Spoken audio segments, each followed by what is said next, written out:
Candidat de qualité, vous l'avez entendu parler aujourd'hui.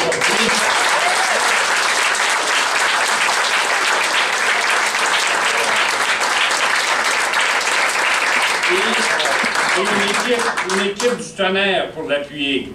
Et il va avoir besoin de vous. Et merci d'être venu ici aujourd'hui pour témoigner de votre appui envers votre candidat. Parce que Hochelaga, comme Gilbert l'a si bien dit, depuis 20 ans, attend le moment où vraiment il va y avoir un gouvernement à Ottawa qui va pouvoir mettre en place des politiques qui vont vraiment changer la vie des gens de ce comté. Alors, merci beaucoup de m'avoir invité ici aujourd'hui. C'est un vrai plaisir d'être avec vous.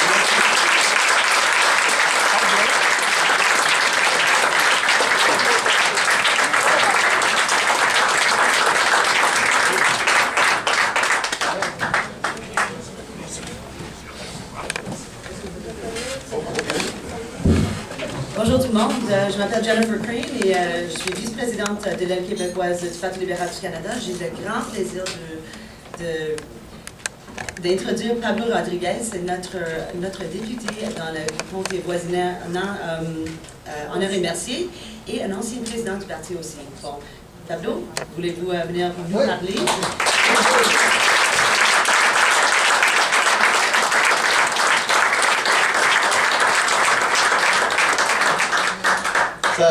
Ça commence bien, j'avais un discours qui était là. Si quelqu'un a trouvé un discours quelque part, là, c'est écrit à Pablo.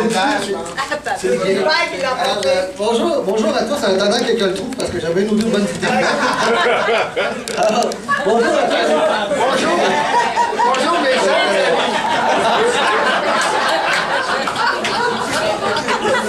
Ouais, c'est ça, quand c'est écrit aussi, on n'a pas touché. Alors bonjour à tous, c'est absolument extraordinaire d'être ici aujourd'hui. J'étais ici avec Jennifer, avec Bobry il n'y a pas longtemps. Il y avait une ambiance extraordinaire dans ça, c'est comme ça, c'est pareil aujourd'hui. Et c'est le fun d'être ici, puis je veux vous entendre, je veux crier un peu là, je veux vous entendre, comment?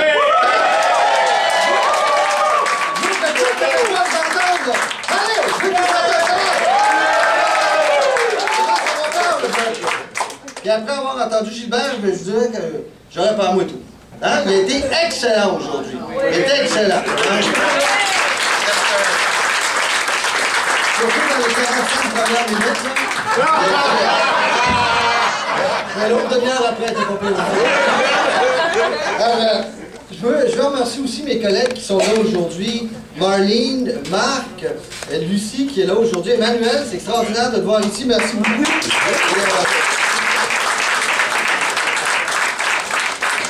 Et le fait que l'on soit ici aussi nombreux, et en particulier Marlene, Marc et moi-même, on fait tous les trois partie de ce qu'on appelle le cabinet fantôme. Là, alors, ça démontre l'intérêt qu'on accorde à Hochelaga et à l'est de Montréal. Et je veux que le bloquiste comprenne qu'il n'y a pas un comté qui peut prendre pour acquis.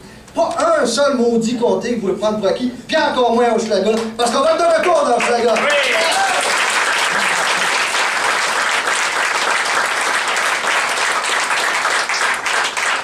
Hochelaga mérite mieux, là. Gilbert l'a bien dit tantôt, il est excellent là, pendant son heure et demie. Hochelaga mérite mieux qu'envoyer des gens qui s'en vont juste là, chialer puis protester. On n'est pas content, hein? Ça prend des idées, ça prend du changement. Parce qu'il faut qu'on le mérite aussi. C'est pas parce qu'on est l'alternative qu'on va arriver tout d'un coup. Il faut travailler fort. Puis des idées, là, bonnes là pour l'Est de Montréal. Ah ouais, demandez-moi les voir. Hein? On a-tu des idées? Oui! On va vous en dire une coupe, tiens. Alors, des entrepreneurs, Gilbert en a parlé tantôt, il y en a beaucoup. Pas juste ici, il y en a dans mon comté, il y en a dans d'autres comtés, des comtés qui sont détenus par le Bloc. Ces gens-là, il faut pouvoir les aider. Ça prend des programmes pour les aider au niveau de l'exportation, ça prend des programmes pour les aider au niveau de la recherche et du développement. C'est essentiel, ça. Mais il faut être au pouvoir pour pouvoir les aider, pas juste être là en train de chialer. Il faut aider nos entrepreneurs, ceux qui créent les jobs. Il faut améliorer nos infrastructures routières aussi. On a-tu besoin de meilleures infrastructures dans l'Est de Montréal? Hein? On a-tu besoin? Transport. Il me semble que le bloquiste devrait ça. Transport en commun, on en a-tu besoin aussi? Oui. Donc, il faut dire dans mon coin, arrivé à Drépéry, on a drôlement de besoin, mais dans Hochelaga ici aussi. Ça prend une équipe. Ça prend une équipe qui va arriver au pouvoir, pas juste là pour dire, bon, on va faire ça avec des idées précises. Ça, c'est concret, ça. Aider nos entrepreneurs, développer le transport en commun, développer nos infrastructures dans l'Est. Ça, c'est concret, ça. Ça aussi, le travail qu'on fait, puis le travail que Gilbert va faire, là il ne m'écoute pas, il parle avec sa blonde, là. Mais le travail que Gilbert va faire à Ottawa, il est essentiel. Il est essentiel parce qu'on s'en va là, comme Québécois, pour qu'on nous respecte et qu'on nous reconnaisse pour ce qu'on est. C'est ça, on se lève debout, les Québécois, pour les enjeux du Québec. On le fait tout le temps, puis Marc le fait régulièrement comme lieutenant du Québec, Marlene le fait aussi, Lucie au Sénat, je le fais. Puis Gilbert va le faire, pendant plusieurs minutes, et il va le faire, il va se battre pour le Québec. Ça prend une voix forte, là, c'est pas le Bloc qui joue à belle-mère en arrière de char qui peut faire ça, hein? Parce qu'ils sont plus crédibles, on sait qu'ils chialent. Fait que la prochaine fois qu'ils vont s'ouvrir la bouche, qu'est-ce qu'on va entendre? On va se dire, ben à l'avance, on sait qu'ils vont chialer. Ça prend des gens qui vont se battre pour les intérêts du Québec. And we also need a responsible government. Huh? We do need a responsible government because the money, that's not their money. It's the money of the people of Canada. Il est temps qu'ils comprennent ça. Hein? Ils gèrent ça comme si c'était leur argent de poche. Cette semaine, on a appris qu'ils ont dépensé 1,3 million de dollars en taxi. Puis à part les limousines, là, se promener, là, ils en ont vu du terrain, on vous dire. Hein? J'ai posé la question hier en chambre, pas vraiment de réponse là-dessus. Puis là, ils l'ont entraîné dans le pire déficit de l'histoire du Canada. Le pire. The worst deficit in the history of Canada. We left them with 13 billion. C'est de l'argent en tabarnouche, ça. 13 milliards de dollars qu'on leur laisse, on se retrouve avec 56 milliards de déficit. C'est-tu un gouvernement compétent, ça? Non! Ils ont pas mal poche. Pire que ça, mais je dirais pas le mot. Une gang de... En tout cas. Là, on va laisser Gilbert. Ça m'écoeure. Hein? Ils nous disent, là, dans la récession, oui, mais vous avez flambé 13 milliards avant de rentrer en récession. Puis là, ça m'écoeure aussi parce qu'au moment où ils nous disent, mais là, il faut se serrer la ceinture, il faut se serrer la ceinture. Ils n'ont pas serré ben, eux autres. Hein? Je l'ai écrit ici, c'est bon ça. Les 10 milliards qu'ils vont dépenser dans le prison.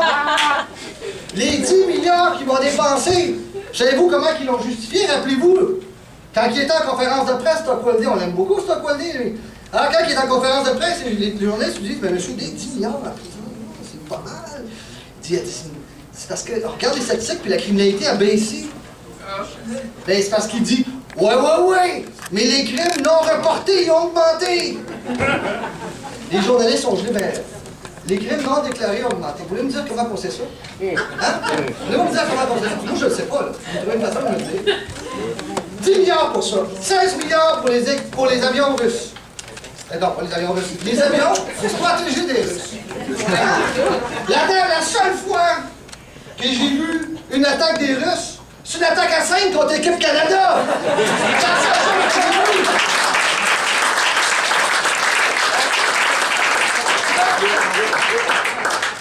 Puis là, leur fameux G8, G20. Hein? Ils ont construit un faux lac à côté des Grands Lacs. C'est bon, ça? Les faux lacs avec des canards qui font coin-coin sur le bord. Des faux orignaux. Tout ça, à côté des Grands Lacs. 1,2 milliard qui nous disent de nous serrer la ceinture. C'est ça qu'ils ont décidé de faire. Là, je vais m'arrêter là, mais je pourrais me pomper. Là. Mais juste compter 16 milliards pour les avions, là. 10 milliards pour les prisons, puis 1,2 milliard. Ça fait 27 milliards. 27 milliards, c'est énorme. Sans compter l'argent qu'on est dans le déficit, là. Sans compter le déficit du Canada. Alors, vous avez ça, vous avez leur priorité, c'est d'investir dans des prisons, dans des avions. D'autre côté, vous avez des aînés qui, dans certains cas, doivent choisir entre payer le loyer ou prendre leurs médicaments. Et ça, c'est complètement inacceptable. Parce qu'il ne faut pas juste critiquer leurs décisions, il faut offrir aussi des alternatives. Vous avez des familles qui n'arrivent pas à rejoindre le deux bouts. So we must raise these issues. We must talk about those issues. We must act. We have to act on those issues. Puis là, parce que, tu sais, il faut avoir... On a une responsabilité à l'égard des finances publiques. Puis je vous dis qu'on va faire une meilleure job que les conservateurs. Mais nous aussi, on doit aussi...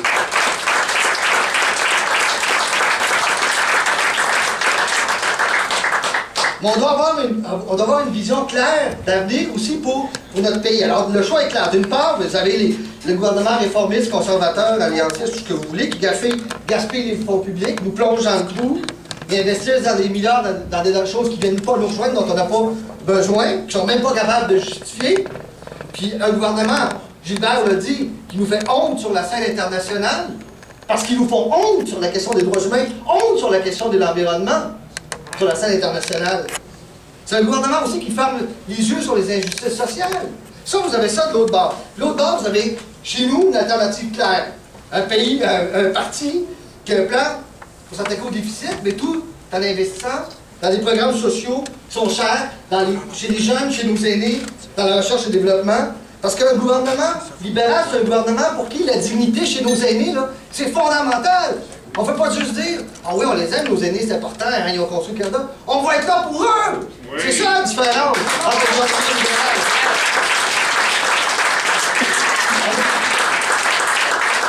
On va aussi avoir un gouvernement qui va arrêter de mettre à l'opposition économie et environnement. Ah ben non, on n'investira pas dans l'environnement, c'est bon pour l'économie, puis on va laisser détruire l'environnement et l'avenir de nos enfants. Pas en tout! Pas en tout! Aujourd'hui, au 21e siècle, c'est bon investir dans l'environnement parce qu'il y a des marchés extraordinaires à travers le monde. Imaginez si on fait des découvertes au niveau de la lutte au changement climatique, au niveau du recyclage, les marchés qu'il y a en Chine, qu'il y a au Mexique, au Brésil, en Argentine, un peu partout à travers le monde.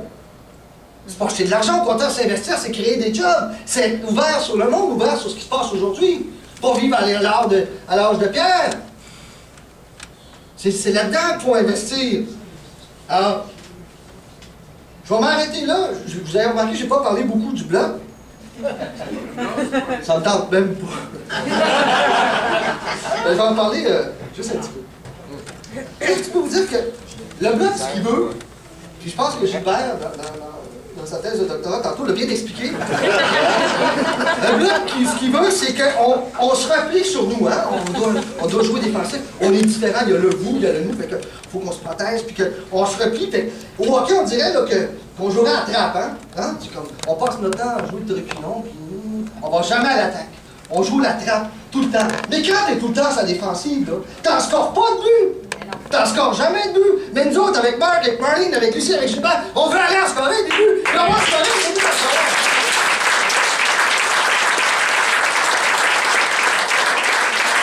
Alors, je laisse là-dessus.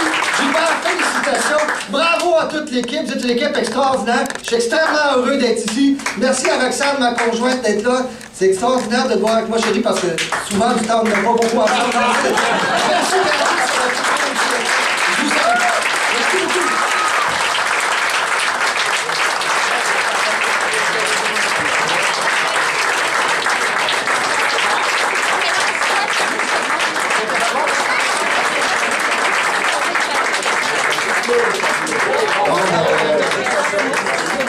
Merci Pablo. Alors je pense qu'on va servir le brunch. Je voulais aussi, excusez-moi, je voulais aussi vous signaler une personne. Évidemment, j'avais oublié une personne qui a fait un boulot extraordinaire pendant des années dans le comté de Rosemont-la-Petite-Patrie, Mme Raymond Desjardins. Alors,